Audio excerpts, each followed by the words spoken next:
C'est à la ferme du Ménil-Rouxelin que le 24 septembre, les 7 vents du Cotentin ont lancé dans le cadre du projet ACE un appel à projet sur la méthanisation. Le but, réunir un maximum d'acteurs locaux afin d'échanger, soutenir et faire évoluer les projets susceptibles de voir le jour.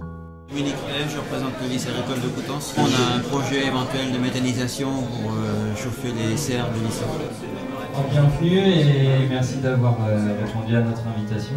Aujourd'hui, c'est le lancement du projet ACE, donc Academy Champion Energy, et le lancement aussi d'appel à projet de méthanisation collective, et qui est un projet interreg, un projet interrégion.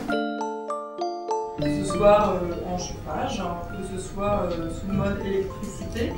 C'est surtout aussi à partir des déchets l'objectif de faire de la biomasse et pas uniquement, comme je disais tout à l'heure, à partir de cultures dédiées. Essayer de faire que cette transition énergétique se fasse avec les citoyens. L'idée, c'est que pour chaque projet aussi, une partie de ces projets de production d'énergie participe aussi aux efforts d'économie d'énergie. Le but du jeu aussi, c'est d'avoir un panel, on va dire, de l'ensemble des projets, des porteurs, de pouvoir réunir autour de la méthanisation les acteurs publics et privés, de telle manière à ce qu'on puisse aussi servir de structure de réflexion autour du développement des énergies renouvelables. Animée par des intervenants et quelques films de présentation, la soirée a rencontré un vif intérêt auprès de ses participants, réunis autour d'une conviviale métacollation. Notre valeur ajoutée, ça consiste à la collecte des déchets organiques dans les cantines scolaires pour installer une unité de méthanisation. Sur 4 établissements publics, on a récupéré 1,4 tonne.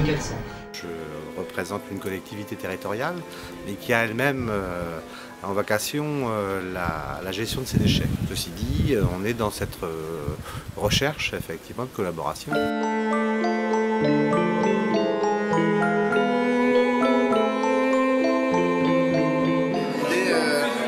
C'est d'allier la méthanisation agricole avec la culture de spiruline, qui est une microalgue alimentaire et qui a besoin de pas mal de chaleur. Donc comme ça, on peut valoriser la chaleur et puis mettre l'électricité verte à disposition sur le réseau.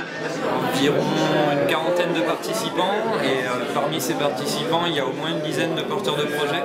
Donc on espère vraiment qu'il va y avoir de l'écho derrière. Les collectivités, il y a des citoyens, il y a des porteurs de projets qui sont des agriculteurs, des groupes d'agriculteurs. Oui, il y a un petit peu de tout et c'est des gens qui n'ont pas l'habitude de se parler, donc c'est assez intéressant de les mélanger.